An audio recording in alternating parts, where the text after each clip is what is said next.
और किसानों की सिंचाई माफ होगी। नए साल में भारतीय जनता पार्टी को सबसे ज्यादा करंट लगा।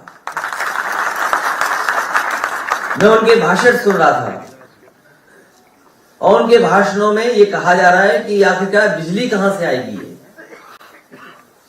भारतीय जनता पार्टी के ना समझ बाबा मुख्यमंत्री जी, अनुपयोगी मुख्यमंत्री जी, अगर उन्होंने ठीक से काम किया होता तो आज उत्तर प्रदेश में बड़े पैमाने पर बिजली होती। हमारे उत्तर प्रदेश की गरीब जनता को, किसानों को, उद्योगपतियों को, व्यापारियों को और आम लोगों को इतना बिजली का बिल नहीं देना पड़ता जितना आज बिजली का बिल देना पड़ रहा है। मुझे याद है जिस समय नेताजी उत्तर प्रदेश के मुख्यमंत्री थे, कुछ लोगों ने बिजली का कारखाना न लगे उसके लिए बड़े पैमाने पर आंदोलन किया। लेकिन मुझे खुशी इस बात की कि शाहजहांपुर में रोजा का प्लांट बिजली का लग करके तैयार हो गया। वो नेताजी का समय था। इसी तरह झांसी में जो बिजली का कारखाना लगा हुआ है, अगर उस समय समाजवादी सरकार में वो फैसले न लिए हुए होते तो शायद पारिशा का पावर प्लांट भी नहीं लग पाता, जिसका उद्घाटन बाद में हुआ। इसी तरह लैंको का एक पावर प्लांट जो सोनभद्र में लगा, अनपारा डी जो समाजवादी सरकार में पिछली बार स्वीकृत हुआ, एमओयू कर करके पुरानी सरकार चली गई, लेकिन उसके बाद जो काम होना था, सिंचाई का विभाग से पानी पहुंचना प्लांट तक, प्लांट को जमीन पूरी उपलब्ध कराना और प्लांट की वाकई उसके अलावा जो स्वीकृतियां प्रदान होती हैं उनको अगर किसी ने दिया तो समाजवादी पार्टी ने, और उसका उद्घाटन भी अगर किसी ने किया था तो नेताजी ने किया था। 3x650 super critical thermal plant जो ललितपुर में बनकर के तैयार हो गया है। उसके बाद एटा में 3x660 super critical thermal plant जो जवाहरपुर योजना के अंतर्गत लग रहा है। हमारे अनुपयोगी मुख्यमंत्री अगर ध्यान देते तो बिजली का कारखाना जल्दी बनकर के तैयार हो जाता। हरदोईगंज में 660 सुपर क्रिटिकल थर्मल प्लांट लग रहा है, पनकी में सुपर क्रिटिकल थर्मल प्लांट लग रहा है 660। निवेली लिग्नाइट का उस समय कांग्रेस की सरकार थी, जायसवाल जी भी उसके बिजली मंत्री थे, उन्होंने और मैंने मिलकर के शिलान्यास किया था और वो भी अभी कारखाना बनकर के नहीं तैयार हुआ है। अगर वो बिजली का कारखाना बनकर के तैयार हो जाता तो आज उत्तर प्रदेश के पास बिजली पर्याप्त होती। वो बनकर के अभी तक पूरा नहीं हो पाया है। इसी तरह सोलर प्लांट के लेकर के सोलर में बिजली को बढ़ाने का काम भी समाजवादी सरकार में हुआ। मुझे याद है जिस समय फ्रांस के स्टेट हेड उद्घाटन कर रहे थे, वो अगर योजना किसी के समय की थी सोलर प्लांट की, सोलर पावर प्लांट की, तो वो समाजवादी सरकार की थी जो मिर्जापुर में स्वीकृत होकर के प्लांट चालू हुआ था। उत्तर प्रदेश में बड़े पैमाने पे, चाहे वो ललितपुर रहा हो, महोबा रहा हो, झांसी रहा हो, जालौन रहा हो या मैनपुरी रहा हो, सोलर पावर प्लांट अगर किसी सरकार में ज्यादा लगे हैं तो समाजवादी सरकार में उन सोलर प्लांटों को लगाने का काम हुआ। हमारे बगल में बैठे हैं मांझी जी, ये उस समय हमारे सरकार में हमारे साथ थे, विधायक थे और मंत्री थे। इनकी विधानसभा में टांडा में जो एनटीपीसी का पावर प्लांट लगना था, जगह उपलब्ध नहीं हो पा रही थी, जमीन उपलब्ध नहीं हो पा रही थी। एलएनटी के बड़े बड़े अधिकारी आकर के यही निवेदन सरकार से करते थे कि अगर जमीन उपलब्ध हो जाए तो यहाँ पर जल्दी पावर प्लांट लग करके तैयार हो जाएगा। मुझे खुशी है इस बात की कि वहां के किसानों ने हमारा कहना माना, सरकार का कहना माना और पूरी की पूरी जमीन उपलब्ध करा दी। आज उसका परिणाम है कि वहां पर भी बिजली का बड़ा कारखाना लग करके तैयार हो गया और बड़ी कैपेसिटी का बिजली का प्लांट चल रहा है। 13 है 662 तो 1300 के लगभग मेगावाट बनकर के तैयार हो गया। ये बातें मैं इसलिए बता रहा हूं कि जब 300 यूनिट फ्री देने का वादा किया है तो उसके पीछे ये तमाम योजनाएं हैं जो समाजवादी सरकार बनने पर पूरी होंगी और उत्तर प्रदेश को 300 यूनिट फ्री घरेलू बिजली उपलब्ध कराने का काम करेंगे। हमारे किसान की आय तो दोगुनी इस सरकार नहीं कर पाई। इस सरकार ने वादा किया था भारतीय जनता पार्टी ने। अभी मैं इनके लंबे लंबे भाषण सुनता हूं, इनके बड़े बड़े भाषण आते हैं, लेकिन एक भी भाषण में किसान को लेकर की बात नहीं कह रहे हैं। पहले तो साजिश कर करके ये 3 ऐसे कानून लाए जिन कानूनों से किसानों की खेती बर्बाद हो जाती, जमीन छीन जाती, उनके हाथ में खेती नहीं बचती। मजबूरी में उत्तर प्रदेश का चुनाव देख करके उन्होंने तीनों कानून वापस ले लिए। और मैं जानता हूं और हमारे तमाम साथियों ने बताया कि जिस समय गाजीपुर से मऊ आजमगढ़ होते हुए जब सवेरे रथ पहुंचा था, भारतीय जनता पार्टी के होश उड़ गए और सबसे बड़ा काम उन्होंने किया कि किसानों के 3 कानून वापस ले लिए। जहां उत्तर प्रदेश के किसान और पंजाब के किसानों को मैं बधाई देता हूं कि जहां पर किसान लगातार आंदोलन करते रहे, पंजाब के किसान डट गए, देश के किसानों ने साथ दिया और उसका परिणाम हुआ कि तीनों कानून भी वापस हो गए। ये 3 कानून इसीलिए वापस लिए हैं क्योंकि भारतीय जनता पार्टी की नजर वोट पर है। साथ ही साथ ये तो बताया मैंने कि पावर प्लांट कहां लगे हैं। कोल जनरेशन से भी बड़े पैमाने पे बिजली बन रही है, लेकिन इस सरकार ने कोल जनरेशन पे कोई ध्यान नहीं दिया। जो हमारे शुगर मिल प्लांट थे उन पे सरकार की तरफ से नेताजी के समय पर एक पॉलिसी आई थी जिसके तहत बड़े पैमाने पे इन्वेस्टमेंट हुआ था और इन्वेस्टमेंट होकर के कोल जनरेशन के प्लांट लगे थे जिससे सरप्लस बिजली उत्तर प्रदेश सरकार को मिल रही थी। लेकिन इस सरकार की नाकामी की वजह से कोल जनरेशन आगे नहीं बढ़ पाया है। तो बिजली पर्याप्त का इंतजाम करना और साथ ही साथ हमारे बाबा मुख्यमंत्री ये भी नहीं जानते होंगे कितनी ट्रांसमिशन लाइन उत्तर प्रदेश में लगी होंगी। कभी आप बताओ पत्रकार साथियों, उनके मुंह से कभी ट्रांसमिशन लाइन शब्द सुना आपने? 5 साल गुजर गए, अगर कभी ट्रांसमिशन लाइन बोला उन्होंने तो बता दो। अभी वो रट रहे हैं अकेले में बैठ करके, और अगली प्रेस में जाना पूछना कि माननीय मुख्यमंत्री जी आप रट पाए कि नहीं रट पाए। अभी वो अकेले में बैठ करके रट रहे हैं कि 3x63 super critical thermal plant कब बोला जाए। अभी हिम्मत नहीं जुटा पा रहे बोलने की, और आपने ये सवाल पूछ लिया, वो कभी बोलेंगे नहीं। और ट्रांसमिशन लाइन बनाई उत्तर प्रदेश में क्योंकि पुरानी सरकार जो थी उसने शुरुआत की थी ट्रांसमिशन लाइन की, और उस ट्रांसमिशन लाइन को पूरा करने का काम पूरे देश में, अगर सबसे पहला इन्वेस्टमेंट ट्रांसमिशन लाइन में किसी में आया और उसको पूरा करने का काम अगर किसी ने किया तो समाजवादी लोगों ने करके दिखाया। उत्तर प्रदेश में फीडर अलग करना, फीडर सेपरेशन का काम, नए नए सबस्टेशन बनना, बिजली को अंडरग्राउंड ले जाना। मुझे याद है आजमगढ़ का सबसे पहले अंडरग्राउंड केबलिंग किया था, मऊ का भी शुरू करा दिया था, बनारस से पहले सारनाथ का सरकार से हो गया, लेकिन उस समय की भारतीय जनता पार्टी की सरकार ने कहा कि हम बनारस को भी करना चाहते हैं।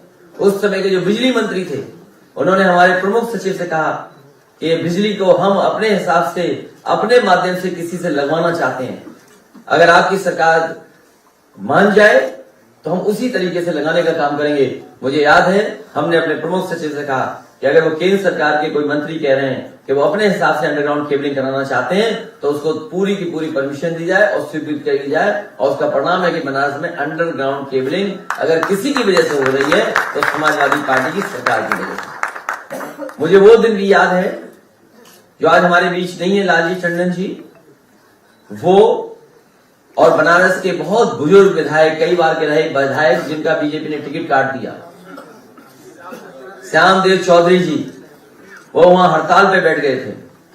और हड़ताल पे इसलिए बैठ गए थे, वो चाहते थे कि प्रधानमंत्री जी के क्षेत्र में 24 घंटे बिजली हो जाए। कई दिनों जब हड़ताल पे वो बैठे रहे, उस समय के जो जिलाधिकारी थे उन्होंने मुझसे फोन पे कहा कि अगर ये हड़ताल पे नहीं बैठे तो हो सकता है इनकी जान चली जाए, इसलिए इनकी मांग आप मान लेंगे तो अच्छा रहेगा। मैंने उसी दिन फैसला लिया और उन्हें बुलाया, अपने यहाँ बैठा करके उनकी भूख हड़ताल छुड़वाई और उसी दिन बनारस को 24 घंटे बिजली देने का काम अगर किसी सरकार में हुआ था तो वो समाजवादी सरकार थी। अगर मेरा कहना भारतीय जनता पार्टी के लोग नहीं मानते हैं तो उन बुजुर्ग के घर पे जाएं जिन बुजुर्ग की आपने टिकट काटी है, वो कम से कम सच बता देंगे कि हाँ, उनकी भूख हड़ताल की वजह से उस समय की समाजवादी सरकार ने बिजली 24 घंटे दे दी थी। भारतीय जनता पार्टी से अच्छा झूठ को नहीं बोल सकता, वो झूठ में कुछ भी बोल सकते। इसलिए उत्तर प्रदेश की जनता इन झूठ बोलने वालों को इस बार उत्तर प्रदेश से हटाने का काम करेगी। मैं इन्हीं शब्दों के साथ मैं पत्रकार साथियों का धन्यवाद देता हूं और अपने सभी साथी जो आज समाजवादी पार्टी में शामिल हो रहे हैं उनका बहुत बहुत स्वागत करता हूं। कल का कार्यक्रम के आयोजन का जो संतोष पांडे जी ने किया वो भी यहाँ बैठे हैं, उनके तमाम सहयोगी साथी हैं जो सुन भी रहे हैं और बाहर भी हैं, मैं उनको भी बधाई देता हूं। एक ऐतिहासिक कार्यक्रम उन्होंने किया और बहुत उसका संदेश दूर दूर तक गया है। वो आपके साथ 4-5 लोग हैं, ज्ञापन देंगे, आप बुला लो, रामप्रसाद सिंह के साथ बुला लो पहले, तब ज्ञापन बाद में देंगे, सवाल जवाब हो जाते। आपको खड़ा कर लो, इधर खड़ा कर लो।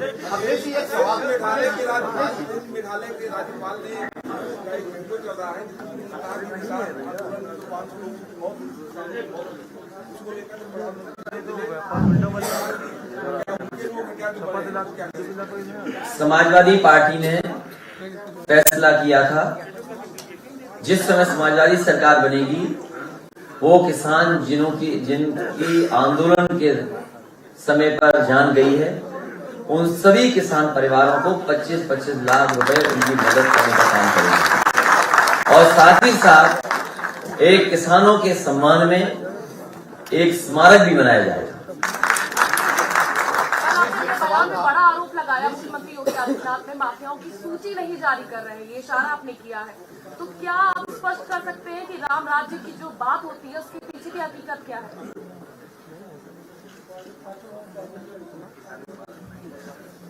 ये सवाल ऐसा है, आप नाम पढ़ती कि ये माफिया किस पार्टी के तो अच्छा लगता है।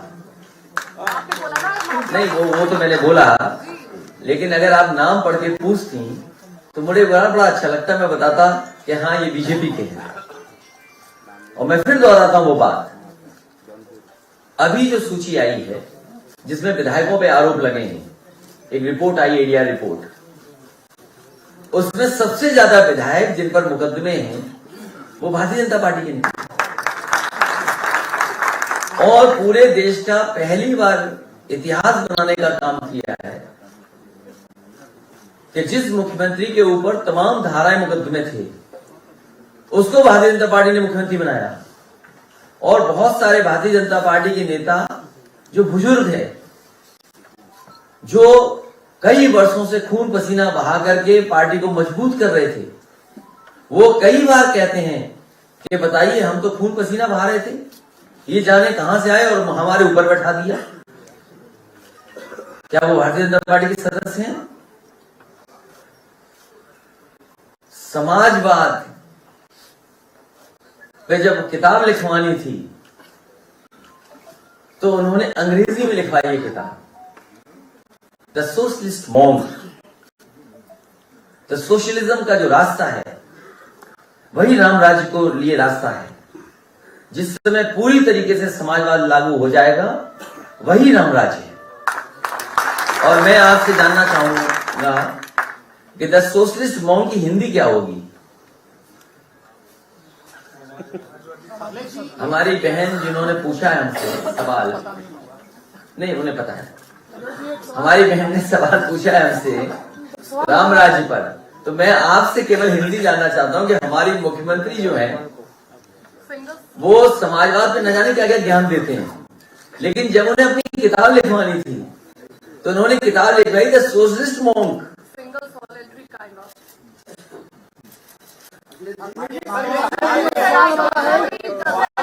उन्होंने बोला मुझे नहीं पता, शायद उन्हें नहीं मालूम होगा। नहीं सके, ये आपकी बहन, वो उन्हें कुछ नहीं पता है।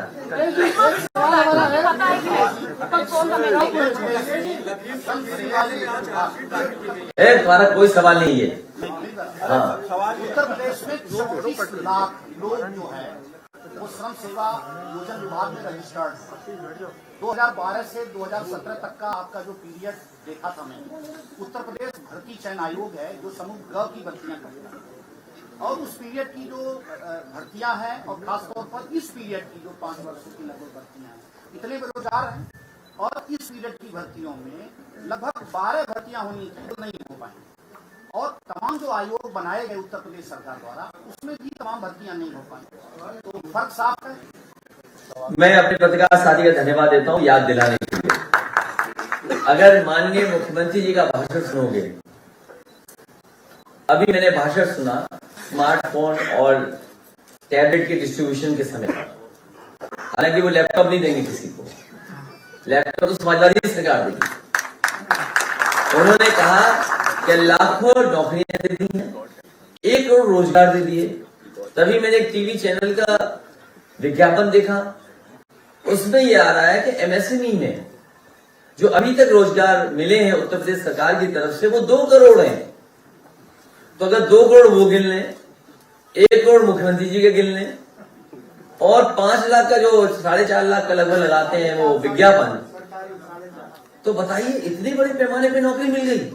और जिस सभा में जाता हूं मैं और मैं पूछता हूं कि किसी को नौकरी मिली, इस हॉल में पूछ लो आप। तो इससे बड़ा कोई झूठ नहीं जो लोग अपने विज्ञापन में झूठ बोलते हो, जो अपने झूठे विज्ञापन देते हो।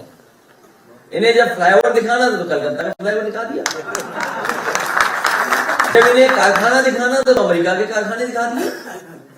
और जो हमारा पड़ोसी देश है वो हमारे मुख्यमंत्री जी से कुछ सीख गया है, गांव के नाम बदल दिए। ये काम तो हमारे माननीय मुख्यमंत्री करते थे नाम बदलने का, लेकिन चीन ने भी इनसे सीख लिया, गांव के नाम बदल दिए। और जब इन्हें एयरपोर्ट दिखाना था तो बताओ चीन का एयरपोर्ट की तस्वीर लगा दी। तो ये ऐसी सरकार है जिसका हर वादा जुमला है, इनका विज्ञापन झूठा है, इनकी हर बात झूठी है। टकराव पर एक सवाल है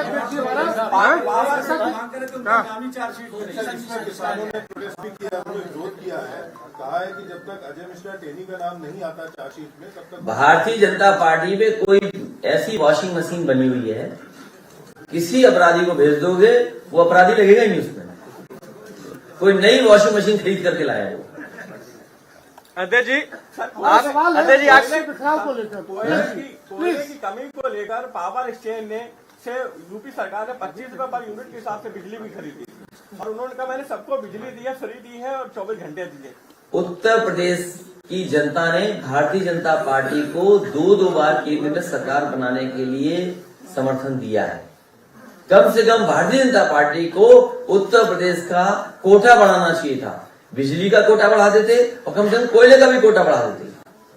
और 25 रुपए में खरीदोगे तो केंद्र सरकार क्यों बनवाई जनता ने, ये मुख्यमंत्री जी पूछते। लेकिन हमारे मुख्यमंत्री जी को पता ही नहीं है, उनका चीफ सेक्रेटरी बदल गया। जो दूसरों को कहते हैं 12 बजे सो करके उठते हैं, वो बताएं कहां सोते रहे कि उनका चीफ सेक्रेटरी बदल गया। और ऐसे सो रहे थे कि जिनका रिटायरमेंट होने जा रहा था 2 दिन बाद, उन्हें बताओ चीफ सेक्रेटरी बना दिया और एक्सटेंशन देकर के 1 साल का। तो सोचिए हमारे बाबा मुख्यमंत्री सो रहे थे कि जाग रहे थे। अध्यक्ष जी, 300 यूनिट बिजली मुफ्त है, कल को आप सरकार बनेगी तो क्या बकाया बिल भी माफ होंगे? तुम्हारा बिल ज्यादा आ रहा है सर, सबका आ रहा है सर, सबका आ रहा है सर, सबका आ रहा है बिल, तुम्हारा बिल बढ़ जाएगा। तुम हमें सरकार बना लेते थे 17 में, तो तुम्हें इतना बिजली का बिल नहीं देना पड़ता। तुमने तो हमारे खिलाफ वोट डाले। हमारा आखिरी में जब प्रेस वालों का आखिरी सवाल हो तो ये बता देना इनका पूछना। हमारा सवाल है विपक्ष के टकराव को लेकर। और संजय सिंह आपसे मिले थे और कल जब केजरीवाल आए उन्होंने कहा कि बिजली फ्री देने का फॉर्मूला सिर्फ आम आदमी पार्टी को आता है और किसी को नहीं। अरे यार क्या सवाल पूछते थे। मैंने प्लांटों के नाम बताए। जिस समय नेताजी मुख्यमंत्री थे, मुझे याद है शाहजहांपुर का रोजा का पावर प्लांट लगा प्राइवेट। नेताजी ने इस प्रदेश के लिए कोल जनरेशन का प्लांट लाया। अनपारा डी का समावेश सरकार हुआ, लैंको का नेताजी लाए। और मुझे खुशी इस बात की कि जिस समय मैं हरदुआगंज का प्लांट का शिलान्यास करने जा रहा था, तो जिस कंपनी को ठेका मिला था, जापान की वो कंपनी थी। वो कंपनी के जो सबसे बड़े अधिकारी आए थे जापान से चल करके, उन्होंने गिफ्ट में मुझे वो तस्वीर दी। जब कभी नेताजी ने प्लांट का उद्घाटन किया था, तो उन्होंने कहा कि मैं आज वो तस्वीर दे रहा हूं कि एक बार आपके पिताजी ने इस प्लांट का उद्घाटन किया था और आज मैं आपके यहाँ शिलान्यास कर रहा हूं और उद्घाटन करने आऊंगा, तब दोबारा आपको मैं तस्वीर दूंगा। तो पावर प्लांट बनाने का काम, को जनरेशन, सोलर पावर प्लांट, और उत्तर प्रदेश आज कह सकता है। मेरसा के प्लांट भूल गया मैं, जो आपके इलाहाबाद के एनटीपीसी का और जेपी का जो पावर प्लांट लगा है, वो भी समाजवादी सरकार की देन है। हालांकि पुरानी सरकार ने भी स्वीकृत किया था उसको, आगे नहीं, वो जेपी का है, वो बसपा ने थोड़ा आगे किया था, बाकी हमने किया। वो बजाज का वहाँ है ललितपुर में। एक सवाल मेरा है अध्यक्ष जी, प्लीज इनका ले लीजिए, इनका ले लीजिए। लेकिन एक से देखो ऐसा है ना, एक मिनट बात, अभी मजा आएगा इसमें। ये जो हमारे पत्रकार साथी हैं, इन्हें किसी बीजेपी वाले ने व्हाट्सएप किया है, वो पढ़ रहे हैं। लेकिन हमारा निवेदन आपसे एक है, नहीं हमारा निवेदन एक है, जिस भी व्यक्ति ने क्या उसका नाम ले लो। इतना सा निवेदन है हमारा। सबको जैसे सबका साथ सबका विकास, वो नकली है। ये बिजली की जब जाएगी तो सबके लिए 300 यूनिट है।